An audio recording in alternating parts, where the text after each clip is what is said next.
የተከበራችሁ ተመልካቾቻችን በዛሬ ቪዲዮአችን ወደ ሀገረ ህንድ ተጉዘን ከሺህ ዓመታት በፊት የነበሩ ዛሬ ላይ ያሉ ወደፊትም የሚኖሩ እጅግ በጣም አስገራሚ አስደናቂ ትልቅ አግራሞትን የሚፈጥሩ 10 አምልኳዊ ስርዓቶችን እንመለከታለን።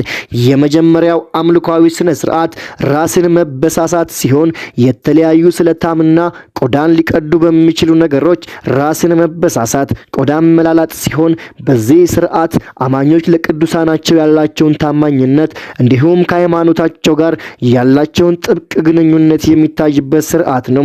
ሰዎች ይህንን ስርዓት ለማሳየት ምላሳቸውን፣ ጉንጫቸውን በብረት በተለያዩ ሹል ነገሮች ይበሳሳሉ።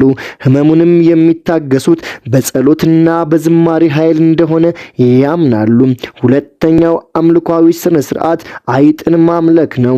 በአንድ የተቀደሰ ቤተ መቅደስ ውስጥ ከ25,000 በላይ አይጦች ይገኛሉ ቢባል ማን ያምናል? በራጃስታን የሚገኘው ቤተ መቅደስ ከ25,000 በላይ ለሚሆኑ ጥቁር አይጦች መኖሪያ እንደሆኑ ያገለግላል። አይጦቹ ቅዱሳን ተደርገው ስለሚታዩ ወተት እና ጣፋጭ ምግቦች ይቀርቡላቸዋል። በእነዚህ አጋጣሚ በጥቁር አይጦቹ መካከል ነጭ አይጥ ከታየ እንደ ትልቅ በረከት ይቆጠራል። ሶስተኛው አምልኳዊ ስነ ስርዓት አጎሪ ወይም መነኩሴዎች ናቸው።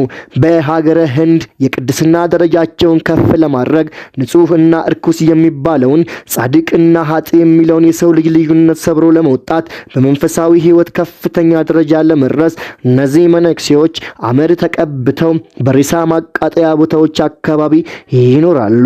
ምንም የማያውቁ ጨቅላ ህፃናቶችን ከ9 ሜትር ከፍታ ላይ መወርወር ምን ይሉታል? አያስገርምም አይባልም፣ በደንብ ያስገርማል። በአንዳንድ የህንድ አካባቢዎች ለህፃናቱ ጤናና ጥንካሬ እንዲሁም ቀጣይ ህይወት በመጨነቅ ልጆቻቸውን ከቤተ መቅደስ ጣራ ላይ ወደ ታች ይወረውራሉ።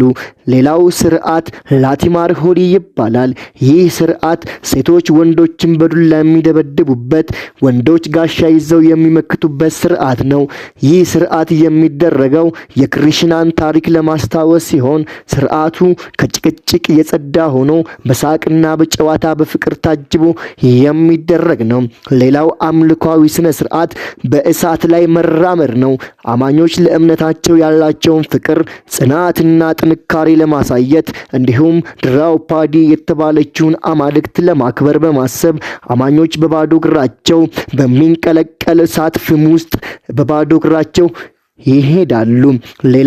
የኛ ሀገር እናቶች ጡታቸው ደርቆ ልጆቻቸውን የሚያጠቡት ነገር ተቸግረዋል። በሀገረ ህንድ እባብን ወተት ያጠጣሉ። በናጋ ፓንቻሚ በዓል አማኞች ቤተሰቦቻቸውን ራሳቸውን ከመከራ ይጠብቅልናል ብለው በማሰብ ወደ ናጋ ፓንቻሚ በዓል ሲሄዱ እባቦችን ይዘው በመሄድ ወተት ያጠጧቸዋል። የተከበራችሁ ተመልካቾቻችን እርስዎን ያስገረሙት ያስደነቀውት ነገር ካለ መልሳችሁን ኮሜንት ላይ ጻፉልን። ሰብስክራይብ ማድረግ እንዳትረሱ። መልካም ቀን